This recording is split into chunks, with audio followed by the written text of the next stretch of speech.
Welcome back, everybody. How did it garage? Today we're working on this 2008 GMC. We're going to change the radiator out for where all the wheels is off. I'm also doing the wheel hub, control arm, ball joints, all that stuff. So if you need to do that to the vehicle too, go check out some other videos. But let's get started on this radiator change. I got this radiator off of Amazon. I'll put the link in the description below. It is a full solid aluminum one, so that means it don't have with the plastic pieces crimped on the side. Normally that's where they crack, is on the edge right here when where the plastic meets. This one is more expensive than a stock replacement, but I'm hoping that it does a way better job. It's also thicker, so it will help it run cooler. So got some hoses off there too, put those in there. Let's get to this. So what I want to do, you don't have a lift, you can just use a jack and all that. Son of a gun.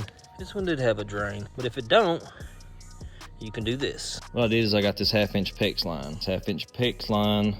And then I got that barb fitting on there. I don't believe these have any sort of drain plugs on them. I just done my mowed red truck for my son, and we couldn't find a drain plug. So what I did is I drilled into the bottom hose right there, which is the lowest part in the system. And I put that barb fitting in there and drained it into that bucket so I didn't get a big mess. There was some dripping, but not much.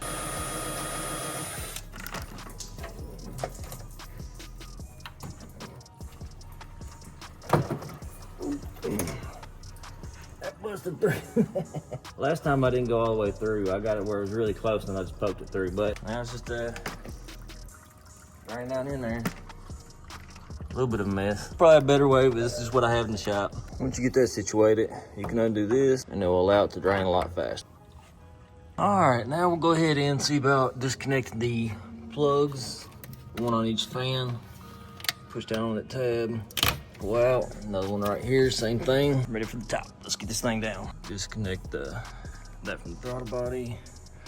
I'm gonna disconnect that from up here to get more clearance. Tap sensor. Get that out of the way. I still had some. Let's get that down in there. Put that back there somewhere out of the way. Take that off. Just a little clip.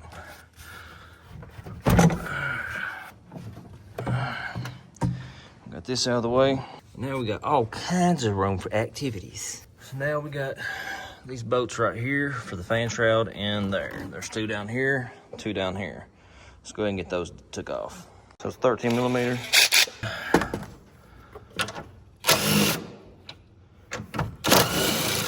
Now, these little rubber bushings you will have to put on the new one because the new one does not come with these little rubber garments right here. You can buy new ones or reuse the old ones if they're still good. See, just separate it. That's all it's holding it in there. Safe location. Got this little clip right here for your top hose, which is broke on this one, so I'm not gonna have to worry about it. At the bottom for the fan shrouds, there's like little lips or little tabs that stick out that goes into lock. So now that it's disconnected from the wiring harness and the bolt should be able to just kind of push out, pull up, and get it out. What's going on? Just like that. Come here. So for getting these out, there's metal clips in here. Let's see if I can get you where you can see them. You can see the metal clip right there. Right here. You gotta pull this way. Gotta pull it or that way. And these things will go flying. Be cautious with it. This is what you're working with, this little clip. So I got the 2 transmission line clips off. I'm just gonna let them hang out there for now. Radiator hose off. Come on now. There we go. That out of the way.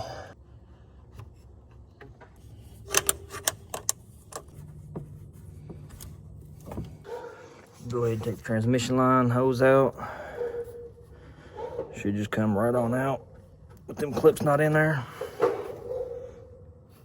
about to wiggle it, pull, wiggle, pull. Yep, just like so. Wiggle this out. Let's look at this new radiator I got. So this is the beautiful new radiator that came in from Amazon. Tab's not been on this one. All the fittings you need, I don't know what that is, but that's there. It actually has a drain plug on it. Make sure you put the rubber garments and also the same for this right here too. Other than that, everything is exactly the same. Nice fittings on here for the transmission lines, overflow, throttle body. Actually comes with new clips on there, so you just push them in there. These garments, you just push out the metal piece. This makes it a little bit easier to install and take off. You just push it on out. These. And get these, put these in the new one. Oh, girl, what you doing?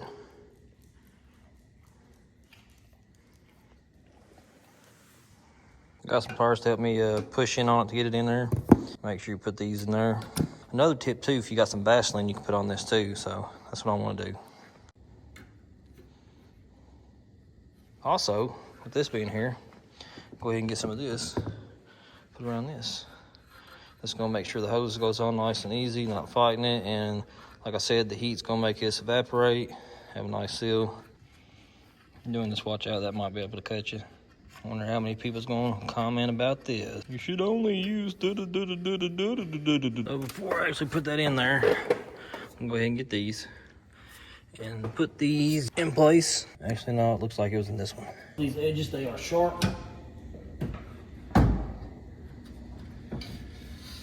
Right here, put that one in, that one in. Hell yeah. Now to keep this here, go ahead and put the bolts in, but this will stop it from coming back out on me. All right, now we're ready for the fans. We'll go ahead and get that in here. You got these clips here and here, or tabs. These are the tabs I was talking about. We're just gonna use the bottom ones and the bolts for the top. We'll go ahead and tighten this up.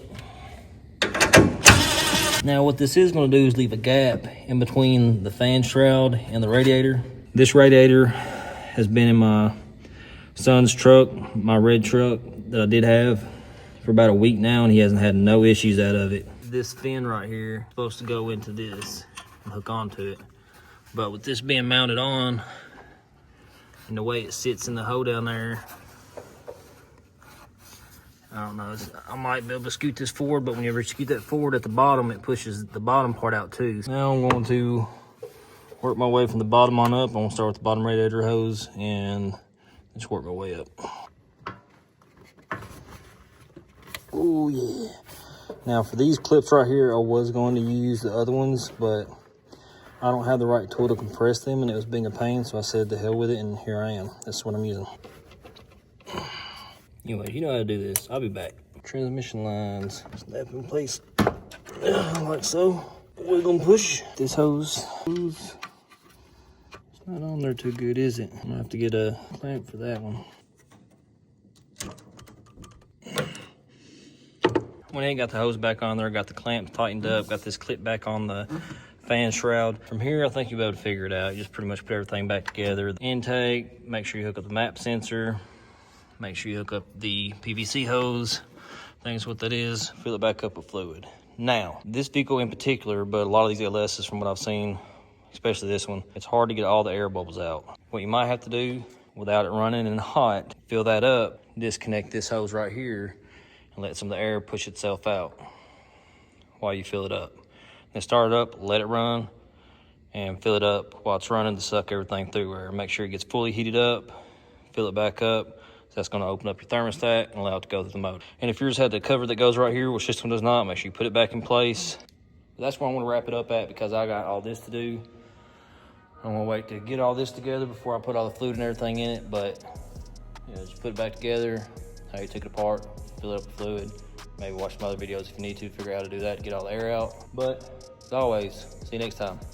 You know what? I think it's going